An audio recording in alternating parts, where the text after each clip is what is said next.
Hi guys, I'm Sarah. And I'm Alex. Welcome to the Dead Lounge podcast. Alright. Today we're talking about weeb shit. Yeah. Well, I mean, specifically anime. Like, Specifically anime, yeah. We could go into, like, RPGs and bullet hells and things like that, but I'm not really versed on that kind of stuff. Yeah, no. Like, there's a couple that I play, but very few. And I feel like anime, just like by and large, isn't like that weird, especially for like people our age, because we kind of grew up with it. Yeah. Like, whether you realize it or not, if you're a millennial, you grew up with anime. There was a video that came out recently that was like, what is it with new rappers and their obsession with Dragon Ball Z? Because Dragon Ball Z is awesome. Yeah, it was like all of the rappers that they pointed out were basically just like people who either used like a quote from Dragon Ball as a sample, or like in the background of their music video or something had like Dragon Ball Z going on or something like that. Huh. There was one song that I saw was reviewed by Lost in Vegas called Urameshi. I saw that. Yeah. I watched the video. I hated that song. But like, it's one of those things of like, you grow up with this stuff, you're gonna incorporate it in the stuff that you do. Right. Like, that's not a huge mind-blowing, dilemma of like, why are they doing this? I feel like everyone our age, like, your first interaction with anime is like Pokemon and like Yu-Gi-Oh! Just like in like a very young age. Like Pokemon and Yu-Gi-Oh!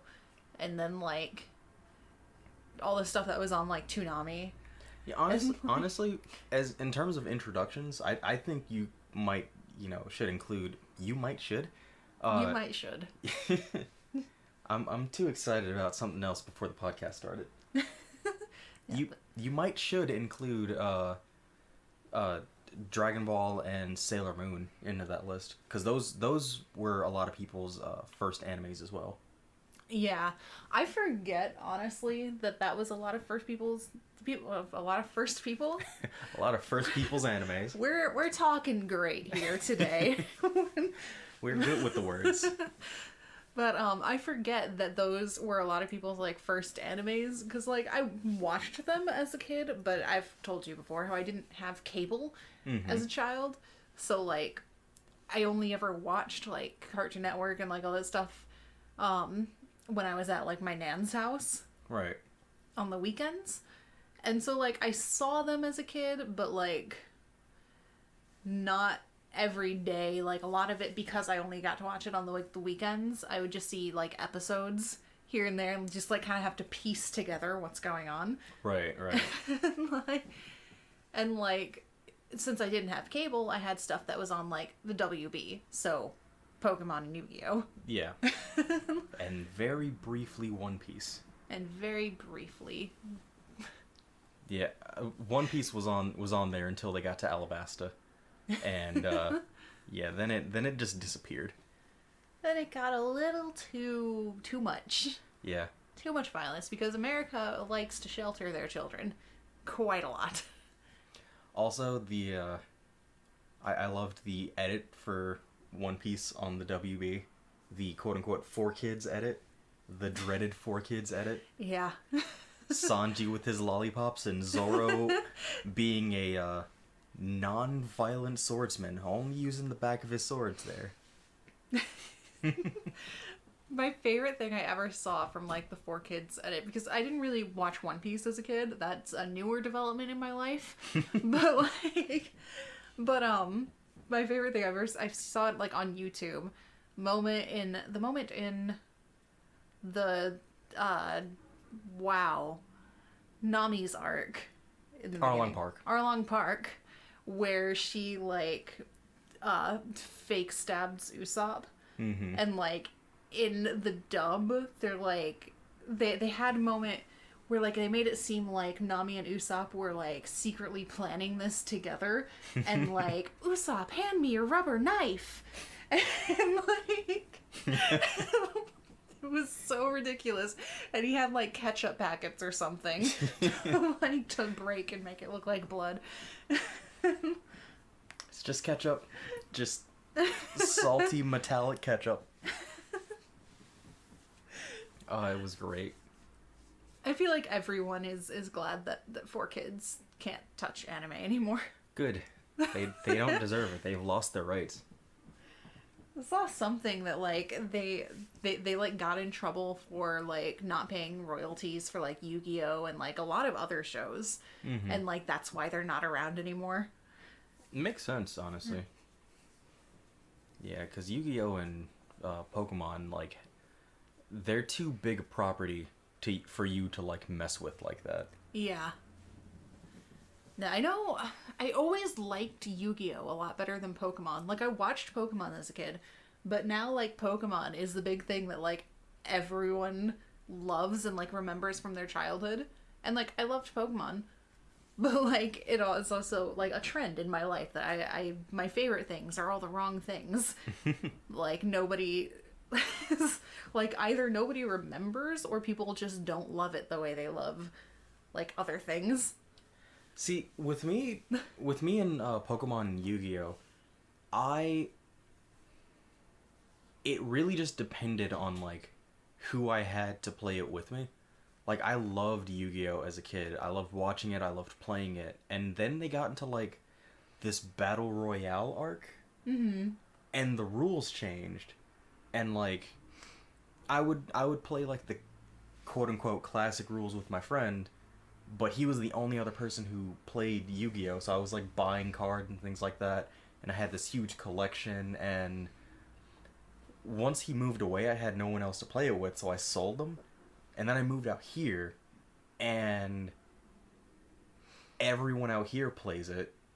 I had already sold my cards and my decks and everything, and everyone out here would, like, argue with me about the rules. Like, Yu-Gi-Oh! Kind of changes the rules up every new iteration. Mm-hmm. So anytime there's a new arc or anytime there's a new version of Yu-Gi-Oh!, something changes. And people just, like, adapt. Hopefully that snap picked up. It looks like it did. Everything just adapts to... everyone just adapts to the new changes. And, well, it's never not been this way. It's like, yeah, I mean, just go back and watch, like, a few episodes ago. The rules were completely different. It's like, no, you're just crazy. These rules have always been the same way from day one, episode 1. It's been these rules. It's like, yeah, but no, they haven't. See, I collected Yu-Gi-Oh! Cards, but I never really, like, I never ever played it with other people. Mm-hmm. But, like, I used to have, like, those tins. Yes, I love those. And, like, several of those tins that, like, I still have one of them, and it's, like, filled with cards. But, like, I never actually played Yu-Gi-Oh! I still have to resist the urge to, like, go and look at those cards. Like, every time you're walking past the checkout line and you just see that little section with all the cards, it's like, I want to walk over there so bad. And then, like, the more time that I got to spend at, like, my nan's house, the more I experienced, like, the Toonami and, like, Saturday nights on Adult Swim. Mm-hmm. And that was a big thing as a kid. Like, I accidentally started watching the anime that was on Adult Swim because, like, Toonami used to come on in the middle of the day. That was, like, the best part about getting out of school at 3 was, like, you get out of school at 3, you come home, you get to watch, like, an episode of Sailor Moon, an episode of Dragon Ball, and then everything else on Toonami. Right.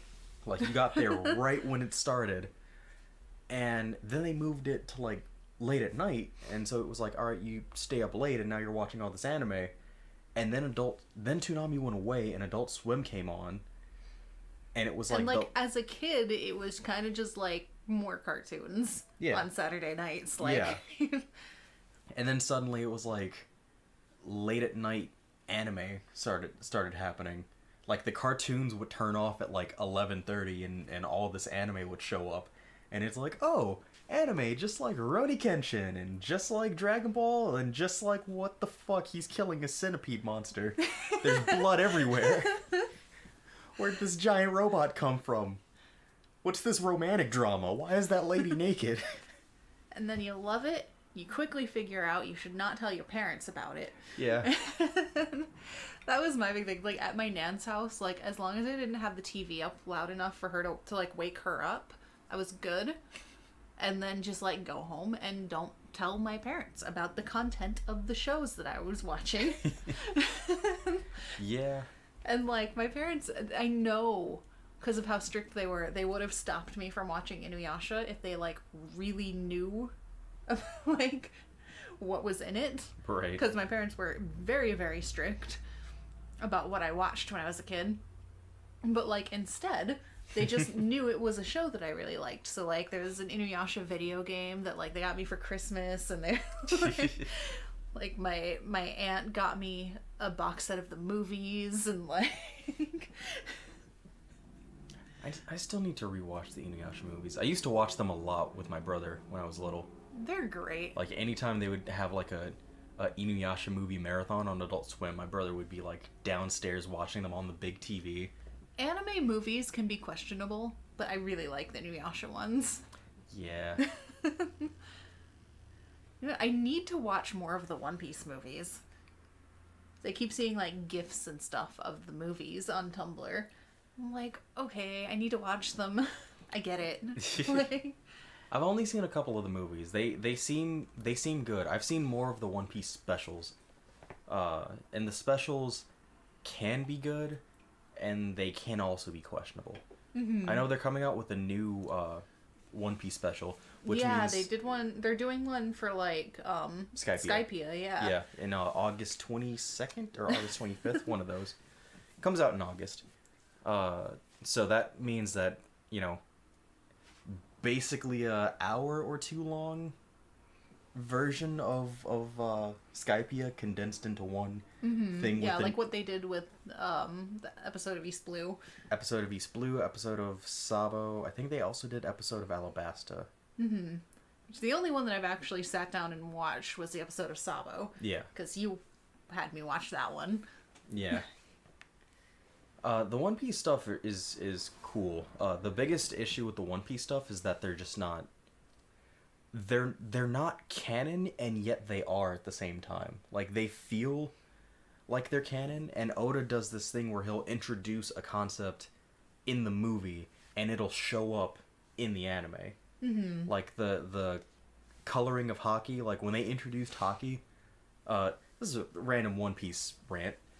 But when they introduced the ability of Haki, it was, like, colorless, and you couldn't tell when characters used it. They just, like, told you during the Whitebeard arc, hey, these characters are using Haki. Mm-hmm. And then suddenly after the time skip, like, anytime someone uses Haki, it's like they get this black aura, and it's like, oh, they did that in the movie. That came out just before they got back from the time skip. Right. I guess it went over well. So now that's, like, all these visual cues and, like, certain abilities that Luffy uses that came out of nowhere in the anime and manga. Oh, he did that in the movie. It's like, well, the movie's not canon, so... I don't know, I watched, like, one of the Bleach movies when I was, like, into Bleach, and, like, I cannot for the life of me tell you a single thing about it. And I feel like that's been my experience with most, like, movies for, like, anime, like, the shows. Mm-hmm. And I've watched one Bleach movie. I've watched one Naruto movie. And both of them are, like, I can't tell you a single thing about them. Yeah, I mean, that's the weird thing with certain anime movies is they get into territories that are, like, wilder than the narrative itself. And, like, One Piece and Inuyasha, everything that happens in them is, like, believable. Mm-hmm. Like, nothing's outlandish, nothing's, like, unheard of. It's like, oh, here's this artifact that these people completely unrelated were looking for. Right. And just so happened to suck everybody else into it. Or, like, here's this group that, you know, you didn't know about because the world is just big enough for them to act without you knowing about them. Oh, chance encounter. Now you have to deal with them. Right. Whereas like Bleach and Naruto, their movies are more like, oh, you know that group that we've been dealing with for a while? You know, they're ultra now or whatever. It's like some ultra super mega buff happened and now they're godly. Or it's like, oh, here's this brand new group that we've never heard of before. And they're stupid strong, and now we're dealing with, like, demons and multiverse theory, even though we're, like, 5. I feel like, especially with a show like Bleach, because Bleach is very, like, it was interesting for a while, but, like, the world itself is quite small and self-contained. So every time they had to deal with, like, a new threat that we've never heard of before, it was totally unbelievable that we've never heard of these guys before. Yeah. Because this world is so small, everyone knows everyone. Like, yeah. How have we not come across these guys or even, like, heard whispers of them? Yeah, and that's the same thing with Naruto. It's like, all of these factions you've heard of before, you've been encountering them since the very beginning. Mm-hmm. And if you haven't encountered them, you've been told about them from the very beginning. Yeah. And so it's like, here comes this movie, and it's like, oh, this completely new faction has showed up, and suddenly they're a bigger threat than, like, any of the major villains or any of the major factions have ever been, and we have to solve it all in 45 minutes. Yeah. But, like, you go. Go ahead. Okay. Because I was gonna, like, bring up a whole different, like, kind of anime movies. Yeah, it's just kind of weird. Like anime movies are just structured weird. Mm-hmm. Like, and how they're really, like, narratively strung from, like, the source material to the big screen. It's just kind of, you either know how to write for it or you don't. Right. The anime movies that I really end up enjoying are, like, the ones like Miyazaki films and like Studio Ghibli, things that, like, aren't based off, like, a pre-existing show, but they're just a movie. Yeah, on their own, like that happens to be styled in an anime style. Right. And there's a few, like, anime movies that, like, aren't based off shows that I know that I need to watch, like Akira. That's a classic that, mm-hmm. like, I need to watch Akira.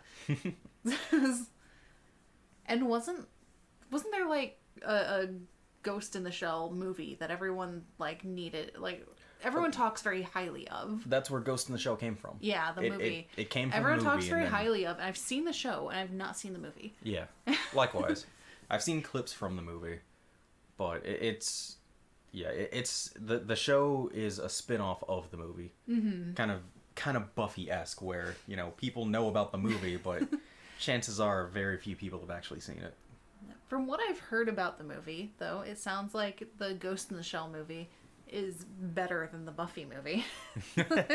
Just from what I've heard about it. Yeah. I've seen the Buffy movie, and it was special. Yeah. There was a lot of interesting, like, anime when it first started popping on Toonami. Mm-hmm. Like, I have to wonder, like, what everybody's first, like, true interaction with certain anime was. Like, there was a moment where I stopped watching anime, like, anything other than Inuyasha because it came on the most on Adult Swim, mm-hmm. and Dragon Ball because that was, like, what I grew up with. Right. Like, I didn't watch any real anime outside of that, but then I started seeing clips of, like, really messed up stuff. I mean, that just says a lot about me. But I started seeing, like, clips of messed up scenes from this one anime, and I couldn't figure out what it was until one day I think I was looking at the Google image search thing, and I found, like, a name of it, and I went and hunted it down and found it on YouTube and like watched the entire series. It was Elfen Lied. Elfen Lied was great. Or the manga was great. I've only watched episode 1 of the anime. See, I watched the entire anime. I didn't know that there was a manga until I think I started like hanging out with you. I read that one like freshman year of high school, and like I read it. I was taking a graphic design class for my like early period in high school, and like when we were done with projects, we could just like go on the internet and like do stuff. Mm-hmm. And I remember just like sneak reading it. So like I would pull up the page when I could see that the teacher was not looking at the computer, because she could see everyone's screens, and if you know what Elfen Lied is, you know it's very graphic. And so like when she wasn't looking at the computer, I would like pull it up and start reading and like keep an eye out, and that's how I read that. Yeah. In that class. See, anime at school was like always a risky thing. Yeah. It's another one that I always read, like, while I was in school, was MPD Psycho. And that's really not one you want your teachers to catch you reading. No, I think I've only read, like, the first one or the first 2 books of that series while I was, like, a sophomore. But never finished it. It was good, but I need to... It was really good. to go back and finish that. Yeah, that's one that I want to go back to, because like I want to go back to, because I haven't read it since high school, and like I want to go back and see if it's like actually good, or if it was like teenage me being edgy and liking the ultra violent dark thing. I have to ask, what so far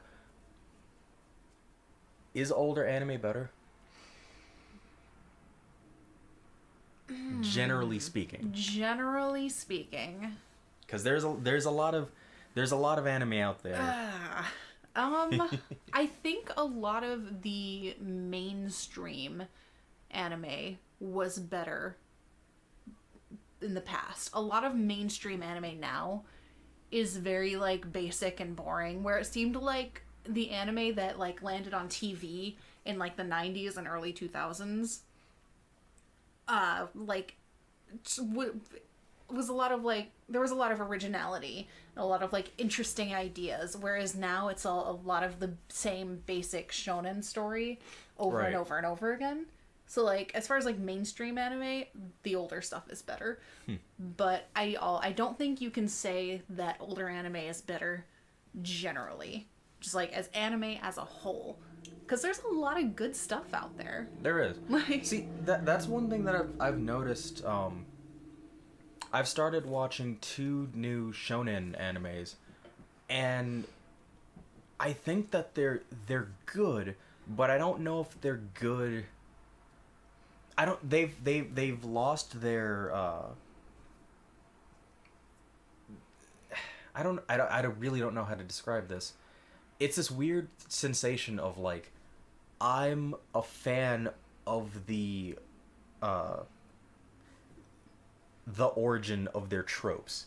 Mm-hmm. Like a lot of these animes use the same tropes that like are from Yu Yu Hakusho, or from Dragon Ball, or from, you know, name any old anime. I see the tropes that were built there, and I see how they've evolved into this. I see what they're trying to do, but it's because I know where it came from that I can like start predicting what's gonna happen next, and that kind of takes me out of it. Like the only thing that draws me back in when it's like, okay, that was neat. That was, you know, something different, something that's not in that trope. But so many anime just kind of follow that formula because, you know, it works. Yeah. And I feel like the problem that I find with like is not the tropes themselves, but the fact that like you go back and watch Yu Yu Hakusho, there was so much fire and passion in that show. And like a lot of the shows now that like borrow the tropes that were built or at least popularized with like Yu Yu Hakusho, they lack that passion. Yeah. So like they've taken the idea and left out anything that makes it actually interesting. Yeah. Like, I mean, that's kind of one of the things. I'm a person that thinks that, you know, generally speaking, older anime is better, and that's part of the reason why it's better. Like, I can go back to almost any old show and find that passion. It might take a little bit to get there, like with Cowboy Bebop. You know, it's a good anime, and it builds up with like nuggets of darkness throughout all the camp and all the fun. Right. And then it builds up to this very like passionate, dramatic climax that you saw coming, you know, as you watched it, but you once it started happening, like once it truly started to pay off, it was like it just pulled you into it. I feel like Trigun's kind of the same way. You have like, that was the other example. It takes a minute to like get it, but then once you get it, once you start getting into like Vash's backstory and his methodology and all that sort of thing, it pulls you in. And that's just one of the things where you can't mimic that passion. Like, you can take concepts and make them your own. I feel like Psycho-Pass conceptually is a perfect spiritual successor to Ghost in the Shell. I could see that. Because it feels like an evolution on that idea. Like, it feels tone-wise, pacing-wise, it's similar enough where it's like, if you're a fan of Ghost in the Shell, you'll probably like Psycho-Pass. Like, Ghost in the Shell goes with a more robotic, you know, a more computerized and digital storytelling aspect, where Psycho-Pass goes into the more of the psychological stuff. And right, like, they differ. They're two completely different animes, but they still hit those same passionate points, while at the same time not being like overly dramatic and being, you know, these are two very well-paced cop dramas, or detective dramas rather. I feel like I can speak on Psycho-Pass better because I've watched that one more recently, but it is like tonally, it is very, for a lot of the crazy stuff that happens in the series, it's very down to earth tonally. And, like, it feels like these are real people, like, reacting the way people would react to these kinds of, like, conditions. Right. And that makes it really cool and interesting. And I don't know, I really like a lot of the modern anime. I like things that are trying different things, that seem different from your basic anime tropes. So, like, it's the reason Durara is one of my favorite modern anime series, because, like, I have never seen a show like this before. Right. I've never seen a show like that before. And what's another good, like, modern anime series? Honestly, you could throw One Punch Man into that. One Punch Man was awesome. Like, One Punch Man was so... It is like, so special. Well, One Punch Man was a satire. Yeah. And it works. Yeah, it works. It's so much fun. Like, there's a lot of... That's another thing. A lot of modern shonen series are lacking is fun. Like... Yeah. Like, they try to do some, like, silly comedic bits, but, like, it just... 90% of the time it feels very phoned in. And, like, they're just trying to appeal to, like, the fan service and, like, audience and, like... that kind of stuff. Whereas, like, let's go back to Yu Yu Hakusho. Yu Yu Hakusho, even when it got serious, was a blast to watch. Yeah. And same with, like, Inuyasha. And Dragon Ball Z dragged a little sometimes, but was mostly really fun to watch. And, yeah. Like... Yeah. I I think that, like, fun-wise, Dragon Ball might have been the more fun show, but that was because Goku was a child. Yeah. You know, he's still learning. He's, like, optimistic about every goddamn thing. And then even, like, let's go back to One Piece.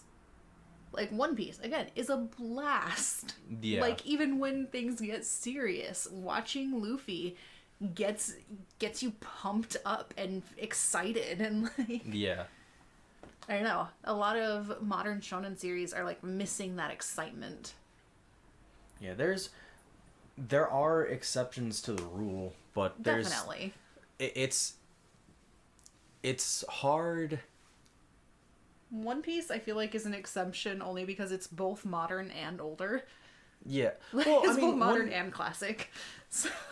The thing about One Piece, and I've noticed this, like, watching reviews and reactions, people who got into One Piece later tend to get annoyed by the comedy, because Oda never changed his writing for One Piece. Like, a lot of the same comedic bits still happen, you know, the same way.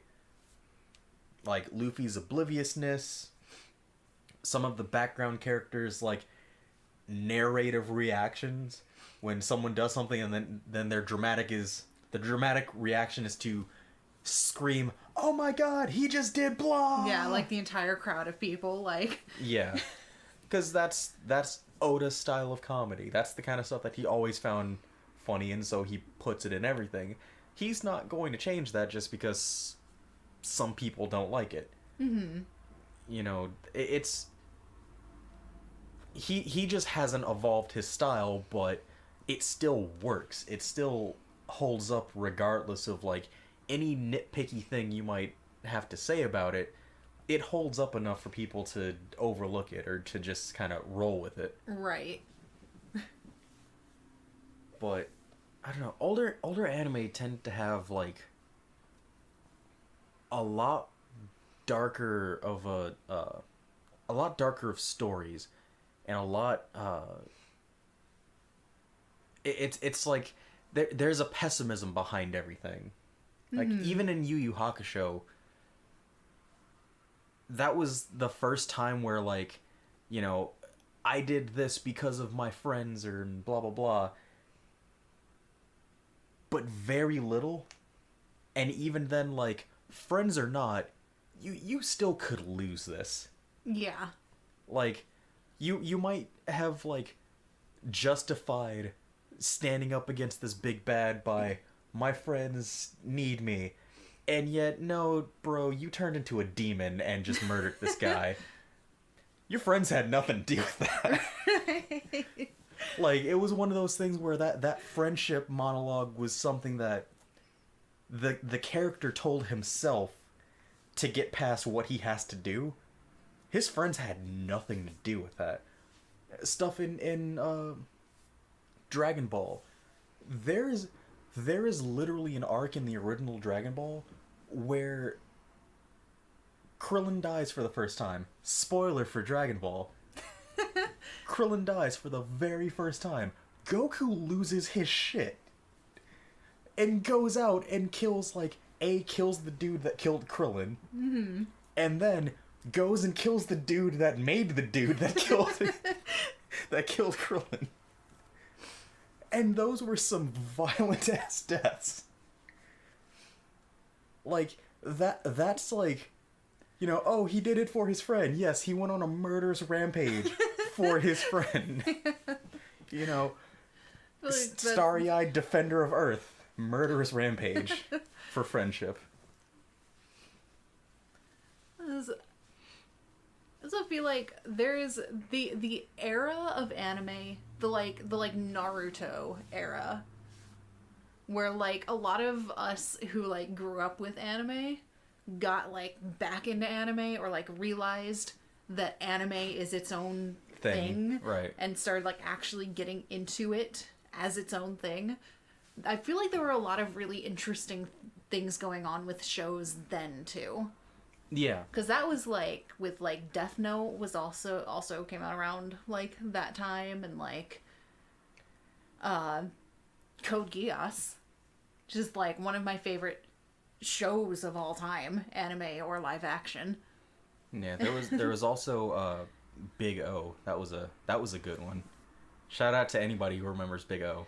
Yeah, that's one that like every time you say it, and like don't remember it at all. Like I remember like most shows, most anime, even if I didn't watch them, most anime that were on like Toonami or Adult Swim, I recognized the name, even if I didn't watch it, but I do not remember Big O. Like whatsoever. Yeah, it's I mean, truth be told, this can be said about any anime that you watch or any medium that you choose to consume. But I feel like around that time was where people developed the taste of the type of things that they would be into. Mm-hmm. Because I feel like if you weren't into Death Note and Code Geass are two very similar shows. They handle themselves differently. The main characters have very similar motivations. Yeah. And like very similar personalities. Yeah, but where Light in Death Note is more subtle, Lelouch in Code Geass is more theatric. Yeah. Also, Lelouch is just a little less of a sociopath. Yeah.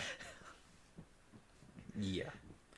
But it's one of those, like, they're similar enough where you can see someone getting into both, but they're just different enough where I could see, you know, the pacing of Death Note might turn someone away for the... Yeah, like, Death Note was a very subtle, gothic type, like, drama. Yeah. Like, whereas Code Geass was quite theater. Fast-paced. It was fast-paced theater. Like, big, dramatic, and... A lot of, frankly, ridiculous things, but, very flashy. Still love it.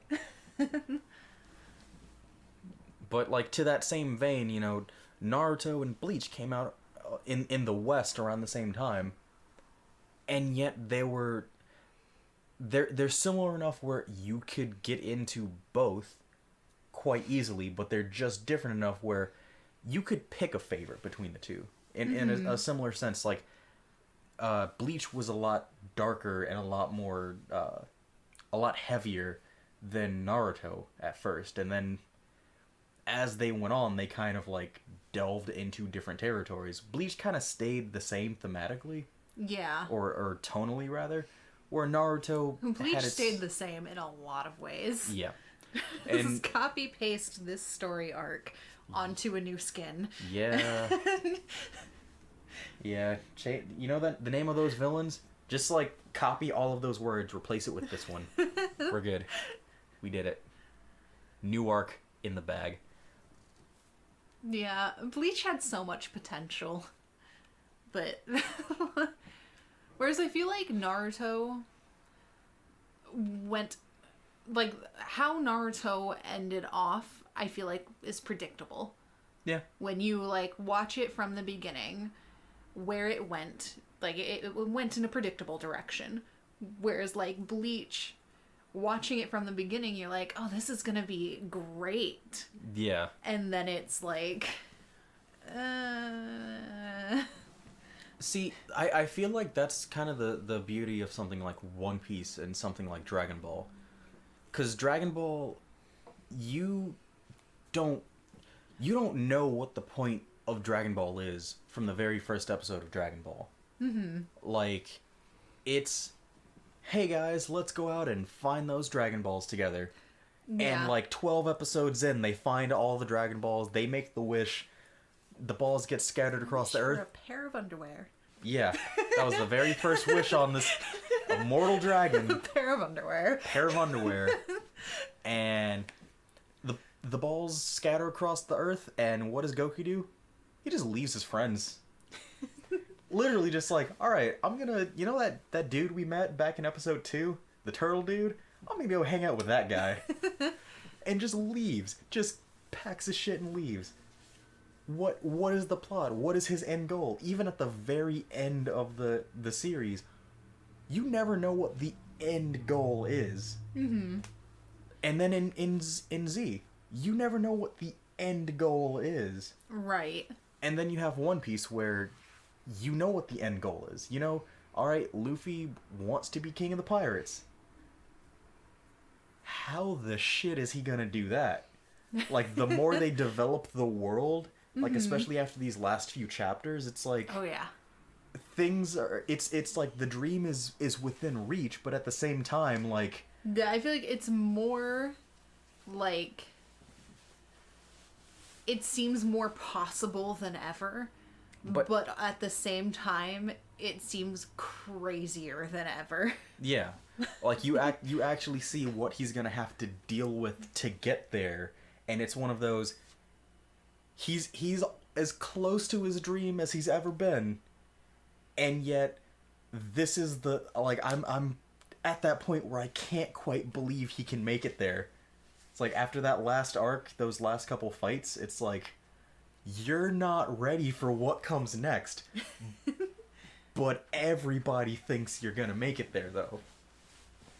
So it's like, are you gonna make it there? At what cost, bro? At what cost? It's that like, story structure that keeps you engaged in everything. It's... There was one anime that came out on Adult Swim that I used to... I hated it because it scared me. But then again, when I was a kid, a lot of weird things in anime scared me. But, like, the end credit songs from Inuyasha scared the shit out of me. Like, they made me feel so uncomfortable. And songs were, like, almost always so pretty. And like... They were pretty, and they were, like, sad sounding, but also happy. It was weird, because I just spent, like, 25 minutes watching this, like, half demon dude murder all these things. And then pretty sad song. I don't want to hear pretty sadness after all that bloodshed. But an anime that scared you. It was called Blue Gender. I remember that name. I don't remember Big O. But I remember that name. Blue Gender. I don't think I watched it, but that was a anime where every time I turned to it, it was always the same thing, and it bothered me. It was just this very bleak anime about seemingly these monsters showing up and murdering everyone. Like, every time I would click to Adult Swim while that was on, it would just be like, oh, this monster just stabbed this guy through the face, and you know, that pilot who was in that mech just got stabbed and then the mech exploded. Like, everybody is dying left and right, and there's no hope. Have 25 episodes of that. That's what it felt like watching that, and it freaked me out, because at that point, when that first came on, it was... Anime is supposed to have a happy ending. You know, Goku makes all these... like, fights all these bad guys, and no matter how dark it gets, you know he's gonna come out on top. You know, even in Code Geass, no matter how dark things get and how bad things get for Lelouch, he's gonna win. Somehow, you know he's gonna win. Even if he dies, he wins. Main character armor. That's the thing with a lot of anime. It's like the main character's gonna win. Even if they lose, they win somehow.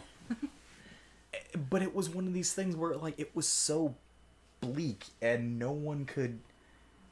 There was no way for these people to win. It felt like every episode, no matter what they did, they lost. And it just... It freaked me out watching something that was that dark. Going back to it as an adult, I appreciate that realism. Like, there was one line, like, from an episode that I don't even remember watching when I was a kid, but when I went back to it like a year ago, there's an episode where the main character realizes that he has feelings for the soldier lady who found him. The plot for Blue Gender, just in case, you know, anybody's curious, is like, believe it was at a stage where we're in like modern civilization times. Diseases are still running rampant. I think this guy has like cancer or something like that. Mm-hmm. He has some sort of a disease that like there's no cure for it now, but based on like projections of medical science, there will be a cure in like a few years. So what they can do is they'll freeze you and wake you up when the cure's been developed, give you the cure, and you'll be on your way. You know, you'll lose like a couple years of your life, like in the process, because you've been frozen for that long, but you'll wake up and you won't be dying of a disease anymore. So apparently in that time, aliens came to Earth and basically started fucking everything up. And yeah, she found him in a pod and rescued him from that. So that's the general plot. It's a lot deeper than that, but generally speaking, there you go. There's semblance of a plot. So this guy goes and like falls in love with the girl that rescued him from the little pod that he was frozen in, and notices, like, I think she had kissed him in an episode, and he's like developing feelings for her, and he follows her back to their little base camp or whatever, and he sees her like kissing this other dude, and like they start getting intimate, and it's one of those things where he's watching this and he's like, oh my god, I thought, you know, we had a thing and blah blah blah, leaves, and then the next day is like, I saw you with that other guy, you know what, it's fine, you know, the heart wants what it wants, you know, if you love him, you should be with him, kind of thing. And she just tears into him of just like, things are so bleak, I could die at any moment. Relationships mean nothing anymore. This is, we're in the middle of a war. That's stress relief. Right. Like, everybody does it. Anyone could die at any moment.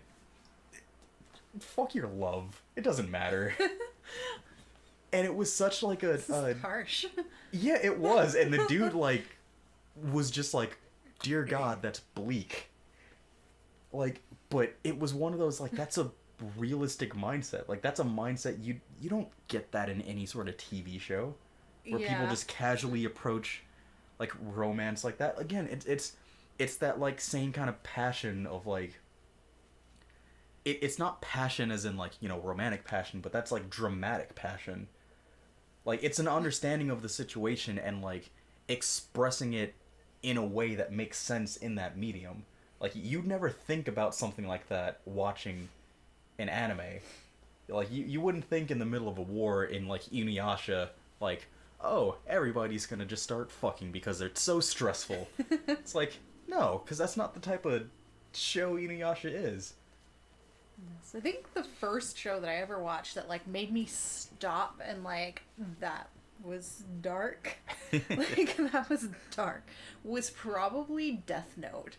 The episode where he, like, made, what's her name? Naomi Misora? Naomi. When he made her, like, hang herself? Yeah.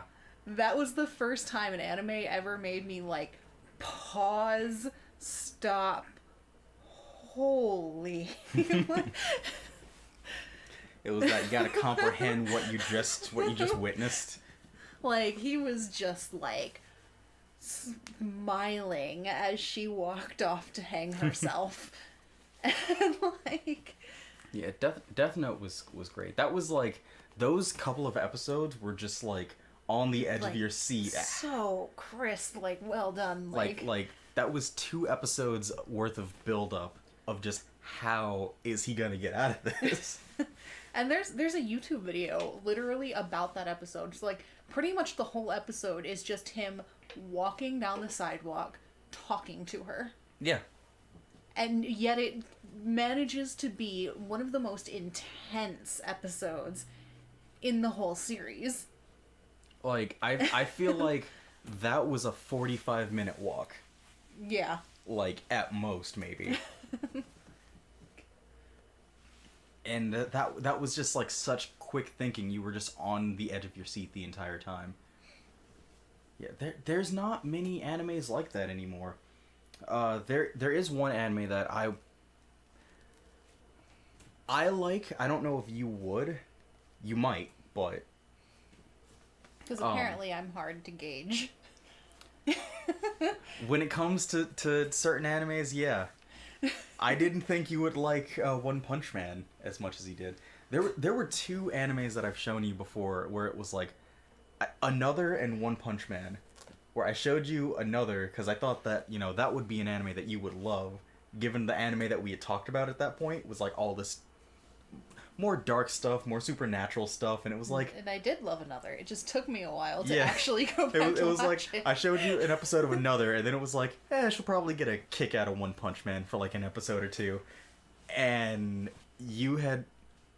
I think it was, you had watched One Punch Man, and then you had watched, like, Devil is a Part-Timer, which is an anime that I never would have taken you for a fan of. Devil is a Part-Timer was amazing. I have a very broad taste. I know. It's very specific things will turn me on or off to a show. But, like, the genre, See, and there's the problem with gauging things. It's like, broad taste, but very specific things turn me off of it. But, like, Devilman Crybaby is is an anime that you might enjoy. That's the one with, like, the next level Naruto run, yes. Right? Yeah, that's where that meme came from. Well, it's like that's one that, like, it's from an old manga series. And it was even an old anime. And older animes, you know, even the ones that weren't, like, uber mainstream, were super dark, and I go into this when I talk about Yu Yu Hakusho sometimes with you. I really love old monster designs. Yeah. They're super unique and really, like, imaginative and just out there. Like, they aren't afraid to do the weird shit, where nowadays monsters are like dark grayish blue muscly thing with wings and fangs, maybe horns, maybe multiple eyes, but usually two red eyes with no pupils, or if they do have pupils, they're like orange vampire looking eyes. Very basic. You could have, you know, anybody could have just reskinned this kind of designs. They're boring, they're bland, they're unimaginative, they're just, we need a faceless, emotionless thing for you to fight. Here you go. But like, the Devilman Crybaby monster designs are just out there. They're just as outlandish as they were back in the original version. It's that classic anime vibe, but brought into a more modern style. It's like, it feels like a modern take on an old anime, which that's exactly what it is, but it works. It's just as wild and all over the place as the original, and yet it still works. It's that, it kind of proves that, like, the old formula holds up, but you don't have to necessarily change that old formula to make it better, to make it good. You still need to watch the Devil May Cry anime. You'll like it. It's good. I don't know how many episodes I watched with you. But wherever we stopped was the last place that I had stopped. And I don't even remember where we stopped because that was forever ago. Yeah. We need to do more stuff. Yeah. On that note. On that note. Just kind of rambled about anime for a while. Anime. It was appropriate. There's a lot of anime. There's a lot to ramble about. Yeah. I do have a random question. Might be brain work. There we go. It might be a on mic conversation, or maybe a conversation for another day. But how do you feel about the new seasons of anime? I have not been great at paying attention. Like, the most recent anime that I have watched was Yuri on Ice, and that is the only like anime to actually like come out in the last few years that like I actually watched when it came out. Mm-hmm. Yeah, which Yuri on Ice was great. It was. Like, the hype is real. Yeah, that's one thing it's I a very need to... different show than anything else we've talked about today. But... Yeah. That's kind of a decent point. I don't watch that many newer animes. I've actually been like going back and watching more and more obscure titles, like Baki the Grappler. I watched that recently. The weirdest fuck anime. Weirdest fuck fighting anime. But I've also been rewatching Blood Plus. That's... Blood Plus I enjoyed for a while, and then it lost me, and I don't remember why. So I need to go back and like see if I can figure out why it lost me. See, I rewatched like 7 episodes last week, and have not had the desire to go back. Not that I was disinterested, I just kind of lost the need to rewatch it. My favorite anime conversation I've ever had was someone who like were talking about anime, and then it was, "You don't like Vampire Knight, do you?" No. I could not stand Vampire Knight. No, Vampire Knight was bad. And it got so popular, but it was so bad. That was... I didn't grow up with Shonen Jump. I grew up with Shoujo Beat, so that was Vampire Knight, Fruits Basket, all that stuff was in that. Is amazing. It was all in that magazine. Mm-hmm. And I only watched. I didn't read Fruits Basket. I read Nana, and I read Vampire Knight. I feel like manga could be like an entirely different discussion for me. Yeah, I mean, hey, next episode. Next episode, manga.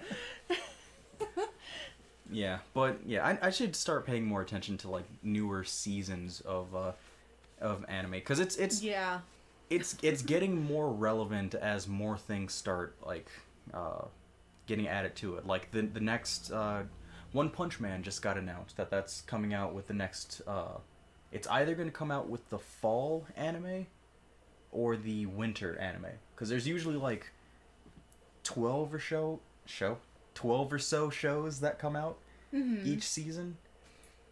So I think they said that it's getting premiered, or the early screening for the first episode of the second season is coming out in August, which means that it's either getting released during the fall or it's getting released during the winter.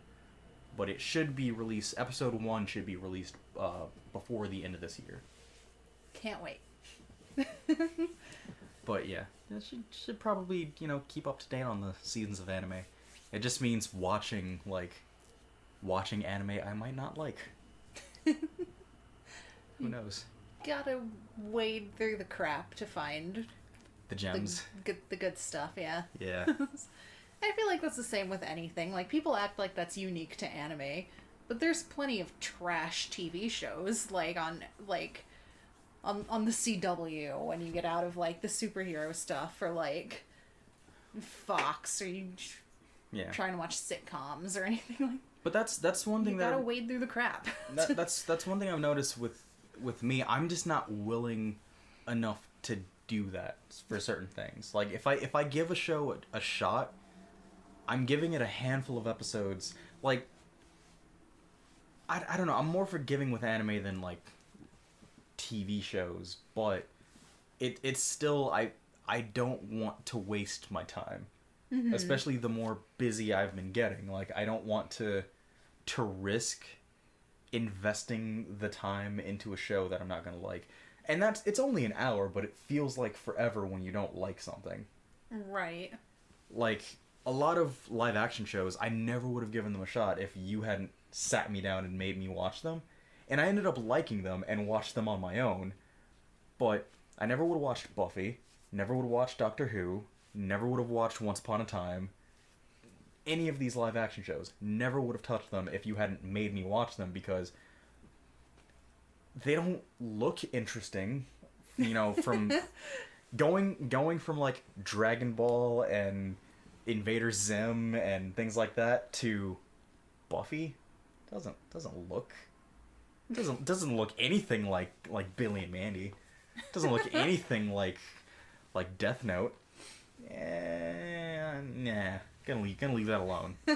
They're good shows, but I just don't want to like put the effort in if I don't think it's gonna be good. But you have to, for any sort of like new show. You have to put at least like an episode or two in, because some shows, I hate when they do this. Some shows just set up barely set up the plot in the first episode, and then pay it off in the second. Right. It's just kind of, I don't know. Anyway, we should probably end this right here. Yeah, that's a good place to end it. Since we're getting slightly off the anime now. Yeah, now we're just talking about TV and manga, so. Alright, maybe manga next week. Maybe. We'll figure it out. But until then, hope you enjoyed. Yep. Hope to see you back next time. Yep. Couldn't think of what to say. Panicked. Panicked. Yep. Panic. Yep. Bye.